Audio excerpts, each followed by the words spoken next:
Welcome, everyone. Today, it's Friday, 29th of November. Sometimes you need to think what month it is. That's what the bull market can do with you. Hi, guys. My name is Jimmy. I'm going to host this show. And I also want to say happy Black Friday. We have an ongoing promo. And I would say, really, this is the time to seize that moment. I've been in the space since 2017. I've made a lot of mistakes. I've made mistake in the first cycle, second cycle, and I do not wish you guys are going to make the same mistakes. I believe that as a herd, as a collective, we most likely going to make the same mistake over and over again. And I already know that a lot of people are going to make a lot of money on paper, unrealized profit, but not really realizing them. As I truly believe, the best time is now, but it's also the best time is now, not only when it comes to buying, but also to sharpen your edge, your mindset, your psychology. That's exactly what we are covering on our Discord. I would say join that Discord, because really the time is really now to sharpen your edge and to stay ahead of this game.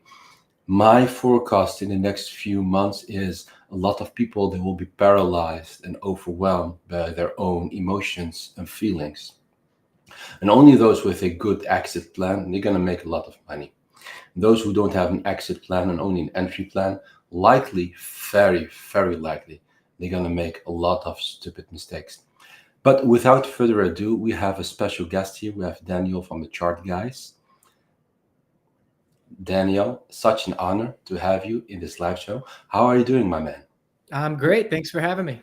Yeah, we are honored to have you. Daniel, we have a lot of topics to discuss about, how to deal in a market when Bitcoin is actually in a price discovery phase, and how to deal with altcoins while Bitcoin dominance is so high. Mindset, trading psychology, different trading styles. So many good topics. Honestly, I do not know where to start. Where shall we start today, Daniel? What shall we cover today first? Let's give a little background on me, just in case people don't know who I am. So I'm Dan, co-founder of the Chart Guys, and I've been trading for 14 years at this point, trading crypto about 7.5 years, 2017 as well. And again, as you alluded to, the mistakes. The pattern is most people make a significant amount of stakes in their first bull cycle because it's all new. And the key is to learn the lessons, apply the lessons, so that when the next cycle comes around, whether it's crypto or a hype euphoria stock sector, whatever it is, we can capitalize on the opportunity and not make those same mistakes again. Yeah, that's so true. Yes, guys, if you don't know Daniel, Chart Guys, probably you have been sleeping under a rock. But hereby, he just introduced you guys. Follow him also on Twitter, the Chart Guys on X. Daniel, just to come back to trading Bitcoin and alts. Well, Bitcoin is technically in the price discovery phase. How do you have some certain tactics and strategies how to capitalize on altcoins, while Bitcoin dominance is still high, might weaken. And Bitcoin is probably very strong. Well, since a lot of institutional money is flowing into Bitcoin. Yeah, so that's what makes this cycle a bit different in the sense that now we have these ETFs and these products, and so the big question is, are those sucking up some capital? Where normally, if everybody's trading on the exchanges, you take some Bitcoin profit, your cash is sitting and ready to go into altcoins with a click of a button. If you're trading these ETFs or investing in these ETFs, your capital is separated. Now that may change. We may get ETFs that have altcoin baskets, and that would impact the market as well. But what I do is I look for a shift. And, the past few weeks, we've been seeing this shift start to take shape, both on the charts and just, every weekend. There was a long period where weekends were dead in crypto trading. It's just not even worth looking at the charts. And that has significantly changed, where now, the bulls come out to play and they're clicking the buy buttons on these altcoins over the weekends. We've seen that 3 weeks in a row now. And we're also seeing some signs on the dominance chart. Well, I always want to identify a pattern where I could say this has been the case for a long period of time, whether it's 4 months, 6 months, it's subjective, but this has been the case for 6 months. If this changes for the first time in 6 months, a light bulb goes off in our head and says, okay, the macro environment is shifting. We need to be paying attention to that because traders, it's essential to be pivoting with the ever-changing market conditions. Yeah, a very good point, and especially about how much capital was actually flowing into Bitcoin. Do you think that was the main reason why Bitcoin actually outperformed most of the altcoins this year? I think it's a part of the reason that we've seen the dominance just grind higher for so long, where everybody's like, when is it the altcoins turn? I do believe it is the ETFs and their impact that has been very significant, as we all know. But yeah, just reaching a wider, target market, essentially, of people that are trading Bitcoin with all these new tools to do so. Yeah, it's actually quite funny if you think about it. That, there's always this false notion that Bitcoin doesn't make you rich, and this notion was very strong in 2020, but also 2023, especially this year. Bitcoin doesn't make you rich, but the fact is, not having Bitcoin, in most cases, it makes you actually more poor, not only against altcoins, but also against a fiat. So do you think that people should carry this notion with them into the next year? Bitcoin doesn't make you rich, so just focus on altcoins. Things are shifting. Again, we never want to have a get rich quick mindset, because that's how you make mistakes and you use leverage when you're not prepared to do so. You blow up your account. But it's becoming an investment vehicle at this point, because as the market matures, liquidity goes up, and there's more liquidity because there's more participants, and as that happens, volatility decreases. And so back when I first got into Bitcoin, it changed my life in 2017, financially speaking. And we're seeing thousands of percent gains. And I don't believe we're ever going to see that again. Now we're talking 100, 200% gain from 70,000. That's a big move. And so, yeah, if people are looking for life-changing gains or fast gains, it's probably not going to be Bitcoin. Bitcoin's changing into the asset you want to hold, long-term investment style. And, you are going to have to go to altcoins. The difficult thing is, again, 2017, it was like you had Bitcoin, Ethereum, Litecoin. That's pretty much it. You had a handful of other things, but now you've got thousands and thousands and thousands of coins. And so, I'm waiting for the coin that pierces the public utility, in the sense that, people are using it, just in the sense that, we had the AI boom in the stock world, and you had ChatGPT, which everybody could start using. You can hold it in your hands, essentially. And crypto needs that. We got Bitcoin doing its thing, but we need an altcoin that penetrates average Joe and average Jane and has a use case that is widespread. And that's going to be a significant event whenever that takes place. Yeah, that would be definitely a big, huge game changer, for sure. Yeah, my thesis has always been for this year, there's like a big institutional demand especially through the ETFs. Last time I checked, 2.8 million bitcoins have been scooped up, not only by ETFs but also companies, countries. Likely the states who won't sell their bitcoins, China as well. Then we have Bhutan and Salvador and a few other like bunch of countries. I think that these 2.8 million bitcoins, as of now, likely they won't rotate into altcoins. So I think the power, the purchase power, often when it comes to altcoin, comes actually from the OGs having a lot of altcoins. But now suddenly, 13% of the total supply of Bitcoin is actually now kind of locked up. And then we have also the 3 million bitcoins that are actually lost. I mean, talking about the bitcoins of Satoshi Nakamoto, around 2 million bitcoins, they are actually lost because people lost the seed phrases in the early phase of Bitcoin. So that brings 2 point that's 90, like the real, like the pure supply, like the living bitcoins, it's now around 19 million. That's the pure supply, bitcoins that really can move from one address to the other address. So that would be like 15-16% of the entire supply is actually now in the hands of institutions and countries. I also believe that most likely we're not going to see like a same altcoin rally as we have seen in 2017 or 2021. I myself, I do believe like this landscape really changed a lot, especially with BlackRock and Fidelity. US has actually a crypto pro government. Sometimes I do ask myself, what would happen with Bitcoin if Kamala won the election? Would you have seen a big drop or not? So maybe you want to pull like a chart to share your Bitcoin dominance thesis or your Bitcoin thesis with the public. Sure. I got my screen up now. Do you pull it up or do I hit go? There we go. I just wanted to say I have the power, but it was my moderator who had the power. Got it.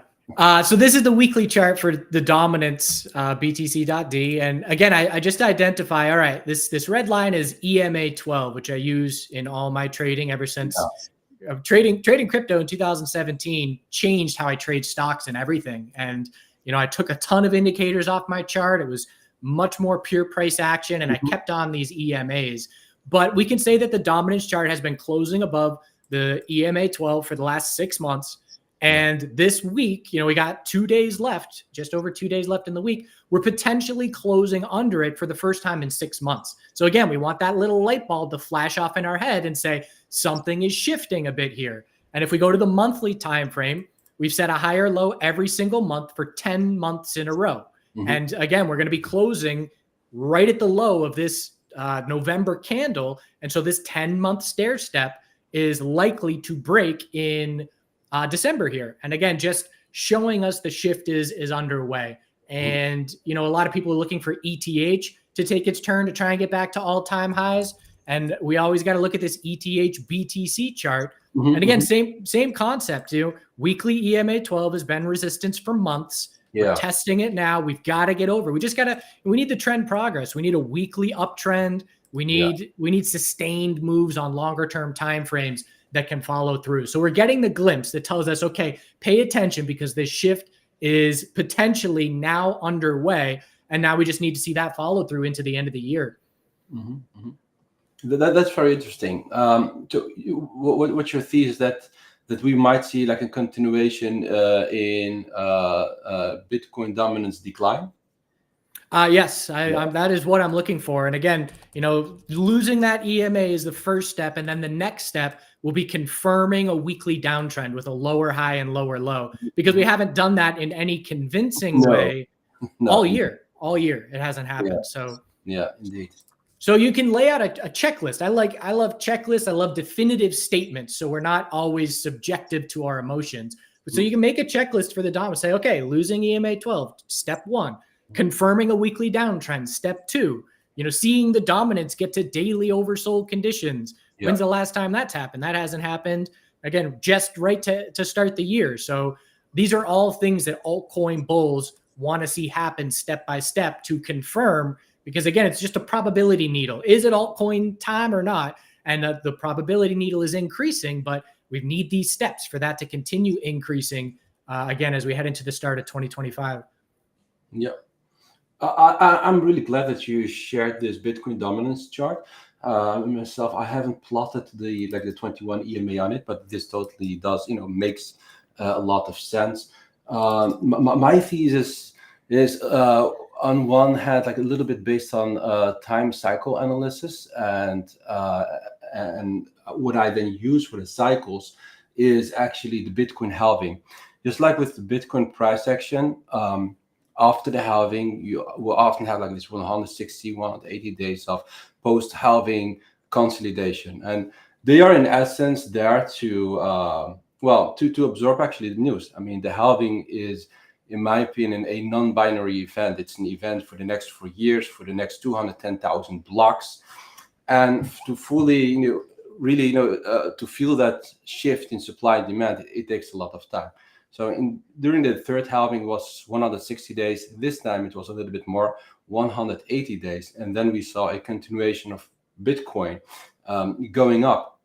And if we plot, vertically, maybe I can even share my chart very quickly. So if we, what you normally see is 250 days after the Bitcoin halving, we see a downtrend in the Bitcoin dominance, which gives me like just an estimation. It's not like a hard rule, but end of Q4 or otherwise Q1, we gonna likely see a decline, a strong decline in the Bitcoin dominance, where Ethereum is going to outperform Bitcoin, and a lot of altcoins will benefit from that. So yeah, right now I've got the 6-month dominance chart up, very long-term time frames. And if you show me this chart, you don't tell me anything about it, what it is, what time frame it is. The most likely scenario is what we call an equilibrium of just tightening range. So I would expect a long-term lower high in the dominance, and I would expect this chart to tighten up for years to come. And then eventually, if we do get a lower high and a tightening range into 2027, 2028. When this range breaks, it's going to be have massive implications across the entire crypto space. So, I mean, it's looking way out. I'm a shorter term trader more often than not. So talking, 3-4 years out, not usually what I do, but that's a long-term one to be keeping an eye on. Mm-hmm, mm-hmm. Yeah. Usually you're not that like long-term trader, as in you're not positioning yourself and, keeping that back for this next 6-7 months. Is that right? Well, I started as a day trader for the first decade of my career, really, and then it reached the point. Everybody that becomes a successful trader, in my opinion, goes through an obsession phase of trading, and that's necessary to just rack up the hours, rack up the experience, watch how price action plays out. But then you reach a point where, okay, I've sat in front of the computer for literally thousands and thousands of hours. This isn't sustainable. I can't do this for the rest of my life. So you step back, you transition into more swing trading and bigger picture mindset. And so that's what I've been doing the last few years. And so, I've got my long-term no-touch BTC, ETH positions. I've got some swing trade positions. And what I'm doing way less of is day trading. And that's because of the fees. I'll trade the crypto stocks and the Bitcoin ETFs because in the US, they're fee-free versus, I've paid an obscene amount of money on Coinbase over the 7 years for trading. And it gets to the point where, all right, if Bitcoin's not going 1,000%, it's not worth me paying this much in fees to be actively trading. We were in 2017, we would dump 30% like it's nothing on the way up. And that's not happening anymore as the liquidity increases. And so again, it's just me adjusting, with my lifestyle, but also with the macro market environment, adjusting how I play the game a bit. Very interesting. So I bet, since 2017, you've learned a lot of lessons, probably also a lot of painful lessons. But could you maybe share a few of them so other people can benefit from it, including myself? Sure. So I lucked out in the sense that, again, I was 7 years into trading stocks when I first traded my first Bitcoin. And because of that, I had 7 years of mistakes already, racked up. And I was trading penny stock boom cycles. I watched the 3D printing sector go 1,000% and get back 90%. So my first crypto cycle, I was rare in the sense that I smashed it and I didn't make many mistakes and I didn't give back my profit because I had already done so in my other euphoria experiences. And those lessons were, again, taking profit into euphoria, knowing I'm not going to nail the top, scaling out of a position rather than trying to sell everything all at once right at the top, because I know that's extremely unlikely that's going to happen. And stop losses, we have to have stop losses to ensure, essentially for me, it was, okay, I've exceeded my goal. I'm willing to stay aggressive as long as I'm above this certain level, this dollar amount in my account, and just ensuring that with stop losses, I protect against, for me, I just treat it as numbers in cyberspace. I always say that it's like a video game, and that helps me lock in my profit and be really protective, knowing that, in a blink, it can be gone. And a lot of people I find will latch on to a fund. Obviously, Bitcoin fundamentals matter, bigger picture, long term, but they latch onto a story or a fundamental narrative that aids in their bag holding, in the sense that they say, well, all right, we're down 20% and I should have sold, but I'm just going to hold for 5 years because long-term XYZ. And in Bitcoin, that has played out. But you also have to sit through 80% drawdowns. And obviously, as traders, we want to avoid those big drawdowns. But it's just the classic sell, scale out into euphoria, and then have capital to buy into fear, because we know the euphoria fear cycles are not going anywhere. They're going to continue across all markets because that's the way human emotions work and that's the way markets work. And so those are the things that I learned along the way. Yeah, that's a really good point.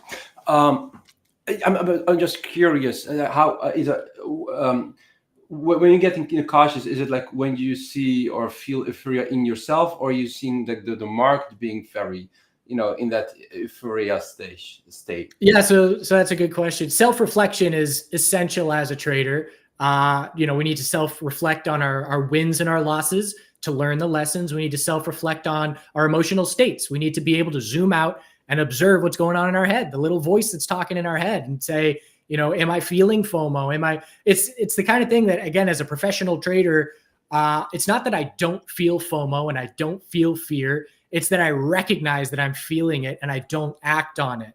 And that's the key distinguisher between a new trader and a veteran. I'm so glad, Daniel. You have no idea how glad I am that these words came out from your mouth, because I really share the same thesis. I really do not believe that emotions are the enemy of a trader, because it's just a psychological and physiological response to an external event. It's just, it happens.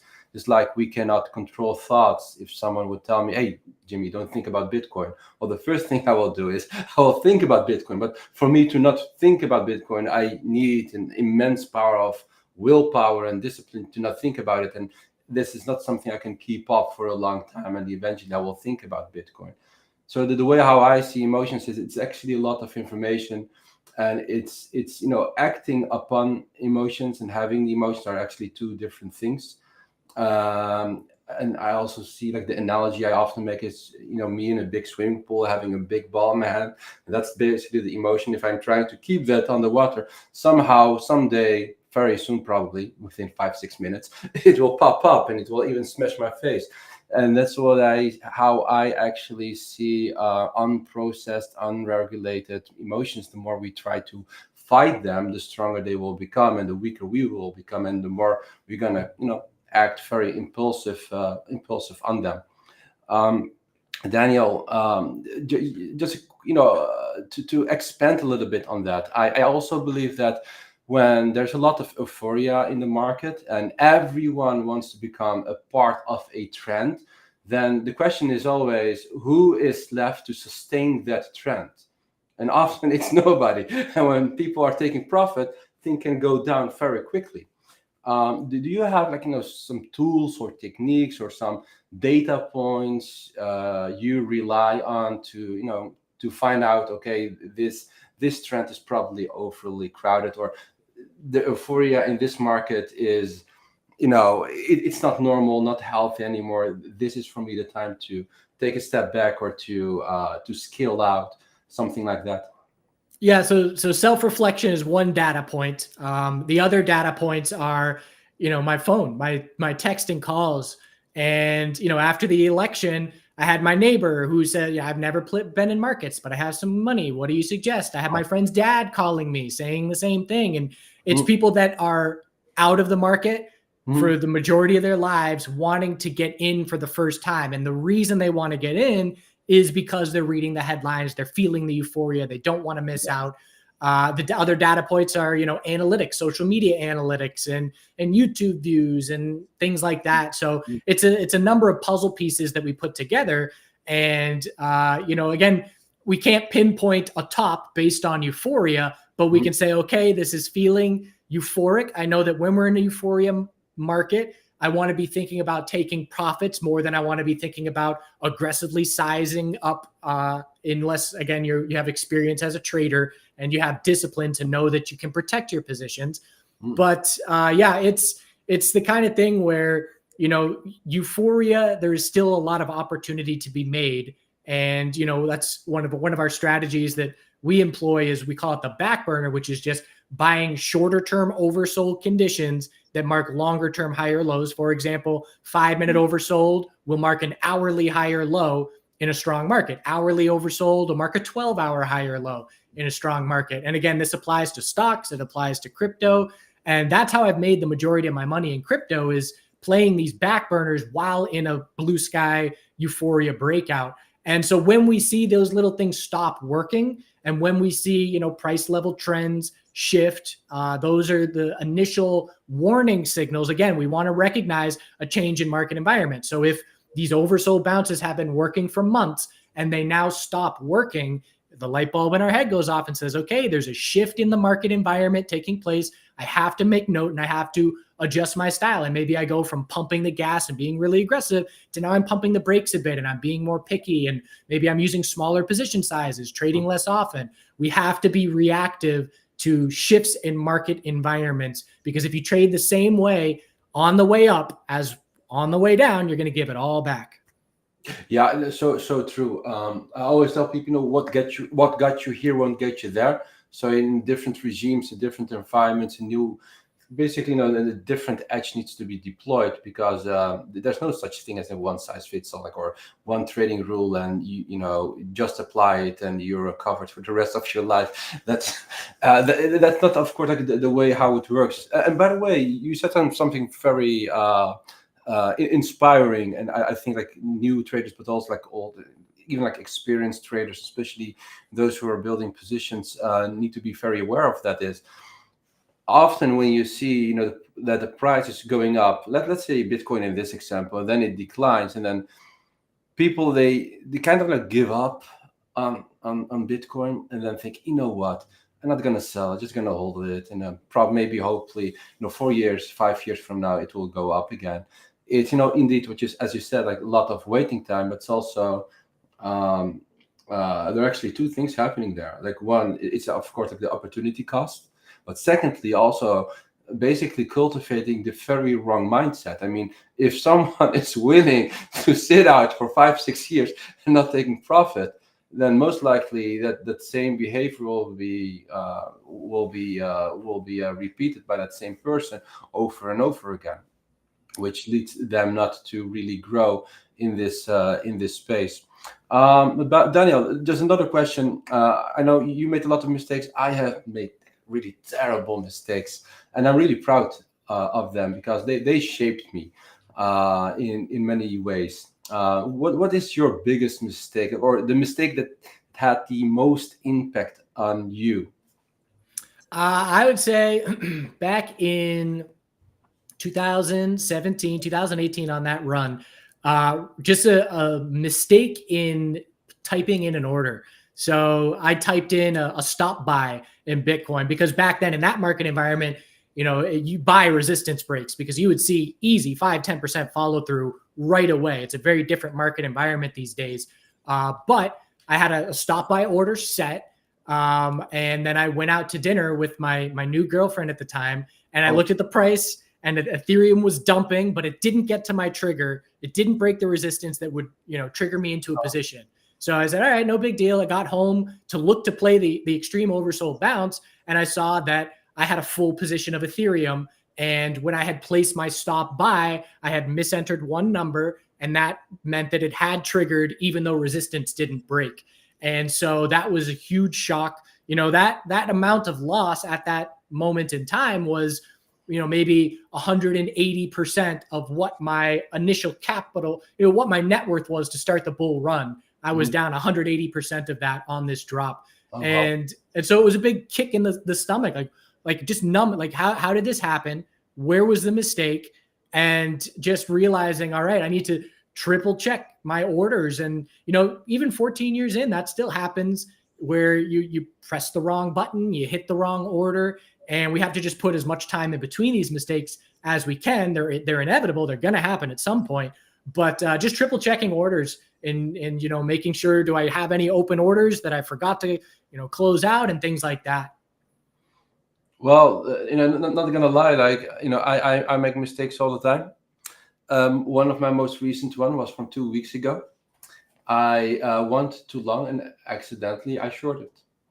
And it was actually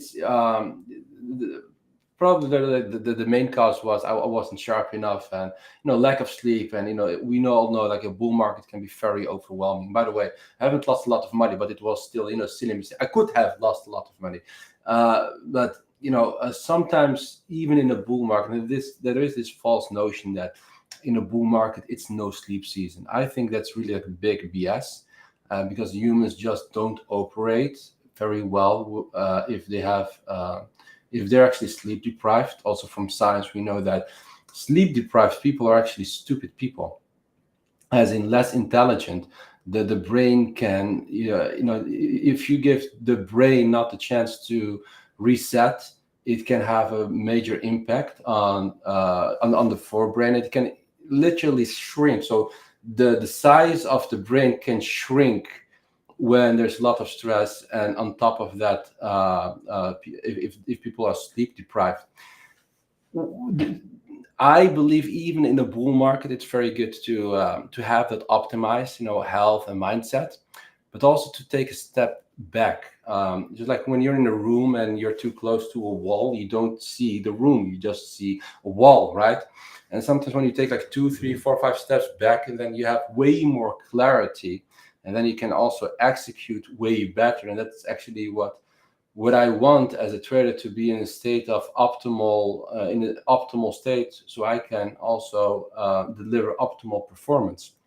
What's your take on that, Daniel? Do you think this bull market, a lot of opportunities, you should compromise your sleep, or is it a little bit less sleep, no problem, as long as you're sharp enough? Do you have any take on that?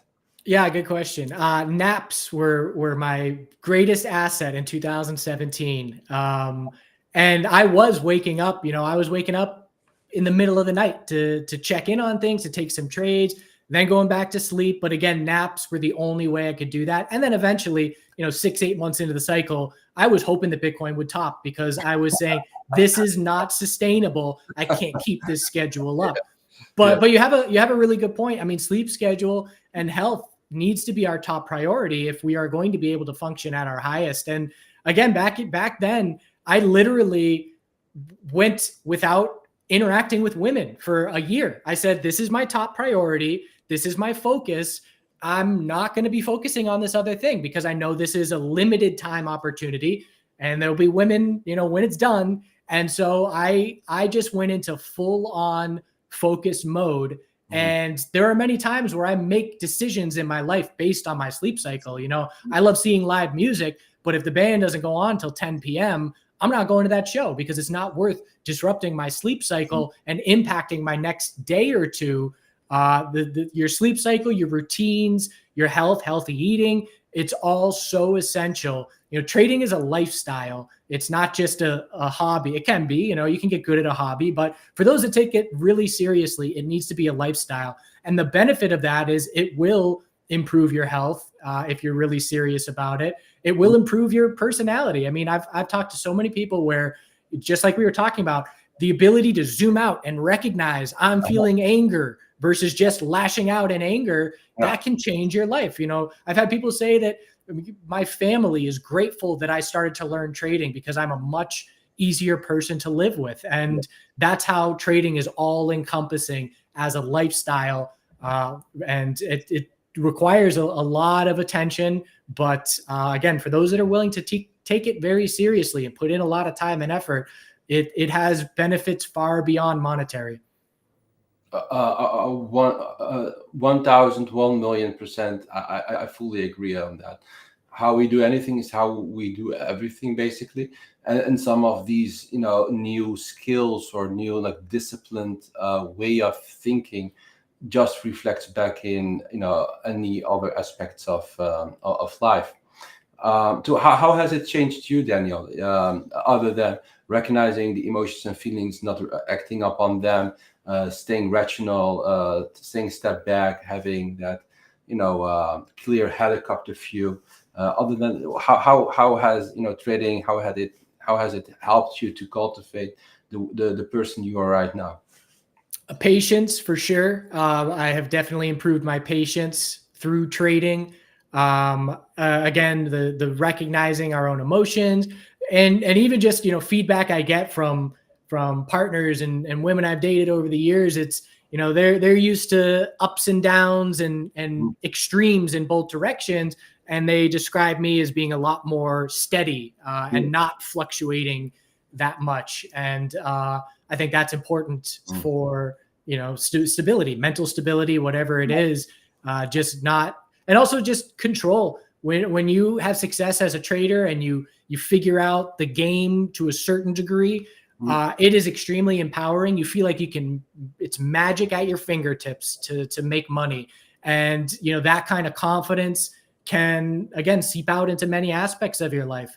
And you realize you really do have the power. If you are willing to put the time and effort in, you have the power to change any aspect of your life, whether it is health or relationships or whatever it is. And again, it's an extremely powerful thing once you realize the power you have. Yeah, you also mentioned about 1 year no dating, so it also means it turns you into a giga shot by saying no to women. I mean, that requires a lot of willpower and discipline and a super strong mindset. By the way, you have a girlfriend now, or you're not gonna date the next few months? No, I will not be repeating 2017. 2017 changed my life, and I'm extremely grateful for it. But also, again, I'm not doing that for my whole life. You reach your goals, you exceed your goals, Yeah. and then you lower your priorities. Trading and the chart guys was my number one priority in life for many years, but can't be that way your entire life, because then you'll have regrets of things you didn't do, things you missed. So it's always a balance, and that balance is important for longevity. Yeah, no, very true. Look, I believe in if you are in a cycle that requires a lot of willpower, a lot of thinking power, we need to stay sharp. And I think you would agree with me that we only have a limited amount of energy we can spend, and everyone has a cap. So my goal or the plan is most of the groceries, I'm not going to do groceries. It's just a waste of time. I will let them deliver the groceries. The same with cleaning the house. I often work from home. My wife, she is often at the office. No way I'm going to clean the home, doing the dishes and that kind of stuff. I will hire someone who will do it for me, so I can focus on the real things that really matters. So my goal is to delegate as many things as possible so I can fully focus on the market and making money, as I do believe that this market comes with asymmetrical rewards. There's a lot of inefficiencies we traders can capitalize on that, and that's why I'm willing to fully optimize my not only lifestyle but also the planning, even the small things, so I can just have easy focus on crypto, as I really believe that it sounds maybe a little bit cringe, but I really believe the best time is now. You have shared that Bitcoin dominance chart. Bitcoin has been ranging for 8 months, between 50 something K and 73K.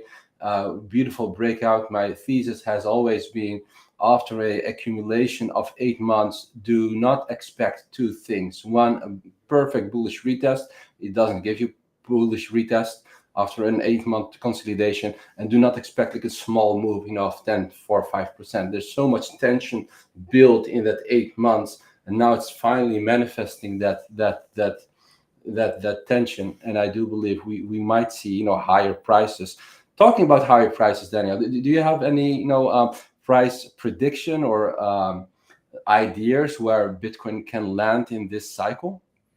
It's not my style. I will give you a number, but it's not my style to do predictions. I find that you want to have targets and areas that you're looking for, but I find that I have, again, friends that are big into crypto. I have one friend who is all in Bitcoin and has been for many years. Not a professional trader by any means, but his target last cycle was 100,000, as were so many targets, and then it doesn't get there, and you've got no plan B. So you sit through the drawdown because there is no, you've got your plan if you get there, you don't have a plan if it doesn't. And that's why everybody needs two game plans for every scenario. And, what are you going to do if we don't get to your target? So I'm looking for, I'd like to see 120,000 plus. I'm not a greedy, moonshot. I'll get more clicks if I say 400,000. But, I feel the broader market has been in a euphoria phase of its cycle longer than crypto has. Bitcoin was a laggard to what the S&P 500 was doing over the last bunch of months, all of 2024. And so I do believe that I think the broader market topping may give us clues and insights into when Bitcoin tops as well. I do certainly think they're going to be linked in to a large degree, but I'd like to see 120,000 plus, and I'd like to see ETH new all-time high, and that would have me saying, okay, this is definitely euphoria, definitely looking to take some longer-term profits to have that capital for the next fear wave, and we'll see if we get there over the coming months. Yeah, that's an interesting take. And also, I think it's okay to have a prediction or some kind of target. This is like a very simple Bitcoin chart.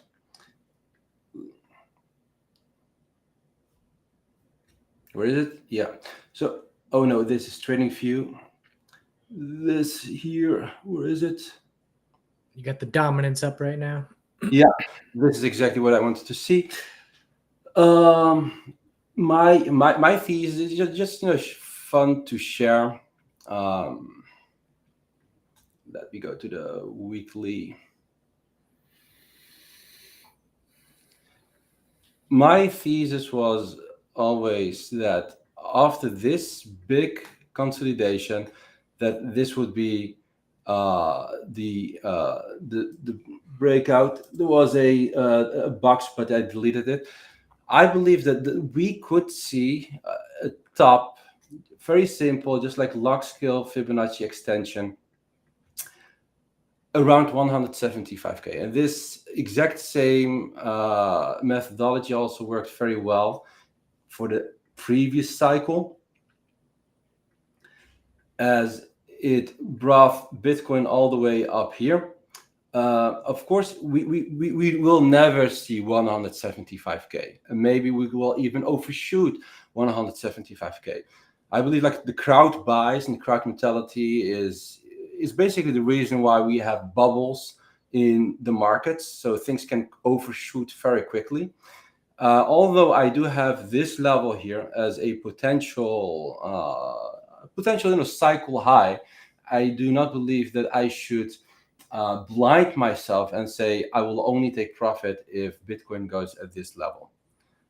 It just gives me an estimation. It could go there, but for that same matter, we will overshoot, or for that same matter, we will just pump here a little bit, as you said, 130, 120K, and that's the end of this cycle. What I find quite interesting is when we go to the Bitcoin, that I should go to this one. Yep. So when I apply like very simple cycle analysis by just collecting the lows with the low, because that's the way normally we do that. connecting the lows with the low, the duration of the low to the low is often 1,430 days. For Bitcoin to travel from one low to the other low, from this low to the most recent cycle low we had in 2020. And normally it would also take Bitcoin more or less 1,000 days, more or less, to travel from the cycle low to the next cycle high, which brings me about Q3, Q4 of the next year, which is pretty much in line with the 4-year cycle. It's like the 4-year cycle. Is it something you also take into consideration in your general overall Bitcoin crypto thesis, or is it something you rather not want to use? Definitely awareness surrounding it, but it doesn't play for me. It's all price action, and so I have to see things shaping up on the chart in terms of macro, longer term tops and bottoms. So I have awareness around it because I know a lot of the market is paying attention to it. Again, the friend that I got who's all in Bitcoin, he's on a time. I asked him the other day at dinner, what is your profit taking strategy?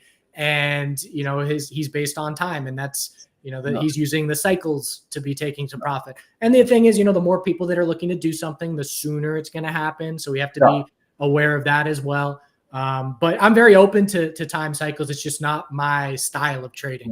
Yeah, that's basically a really good point you brought. I mean, the more people use the same thing, the more people are there to front run the others, right? So you will always have that so-called like left translation. It can happen earlier or even later because people are just ignoring it. But also with this, I believe for me, very important is that we keep this momentum and this uptrend. And if it is invalidated, it's invalidated. And it doesn't matter if I think we might have a cycle high in Q3 next year, or we might have a cycle top around 180K, because price action at that point is the leading factor. And all these other things, they are nice to have, but I also even need to be aware of it, that they shouldn't blind me, as in, I just go straight forward and just believing, okay, it will go or either 180K or cycle high Q3 next year. And that is maybe also my biggest mistake. I had a very good position in an altcoin, a very good one. And it was almost reaching like 150K in portfolio. But it was still around 130K.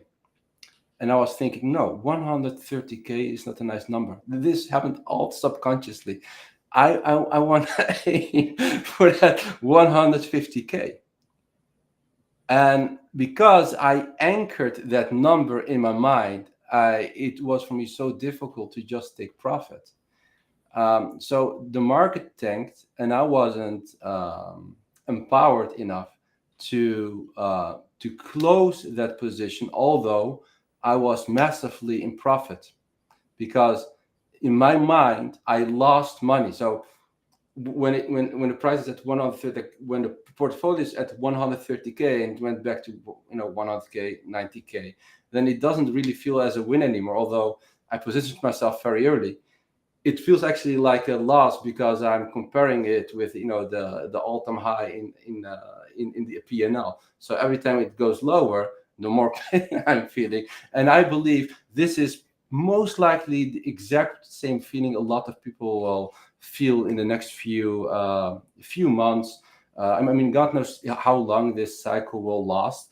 But people always gravitate towards like some numbers. And often it is like a round number in their mind, or their all-time high equity.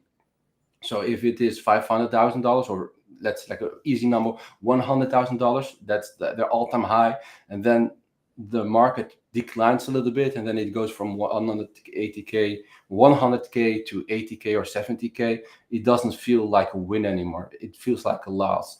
And then on top of that, there is this comparison trap, and then other people see other people making even more money, and then they are not happy with their 50K anymore, and even though they are in profit, they're still considering it as a loss, and then on top of that, comparing it with other people will only lead to more losses. So my key takeaway probably from the previous few cycles is I compare myself with myself, and profit is profit, and I don't.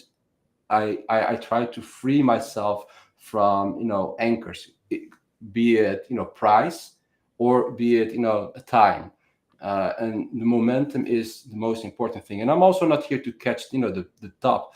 I think if most people, if also the audience, if you have a portfolio and you give back 20, 30, even 40% of your portfolio and you're still in profit, you outperformed 90% of most people.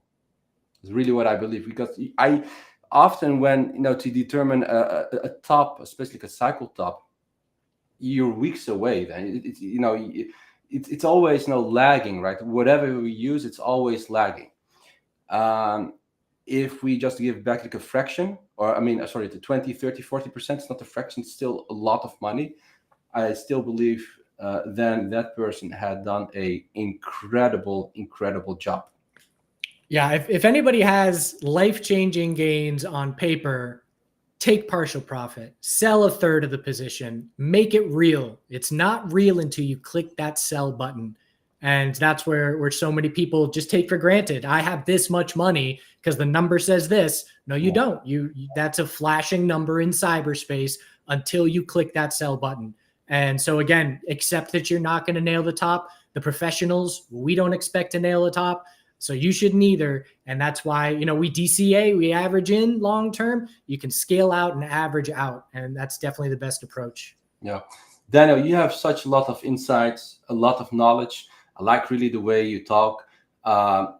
If we're going to enter this bull market, what do you think? Shall we do another show talking about mindset and what we think, that could come next, and how people can prepare themselves mentally and psychologically? Absolutely. I'm always down. I do I look at the charts and do my technical analysis all the time, and that gets monotonous. I like the bigger picture questions and the psychological questions. So anytime. Great. Then I will make sure I will not sleep deprived at that time, because we are very busy today. We assembled the entire team here in Warsaw, doing a lot of live streams, 5, 6, 8 a day. And then in the evening, I was reading too much about AI agents. It might be new hot topic in the crypto space. Yeah, Daniel, thank you so much for your time and being so generous with your time.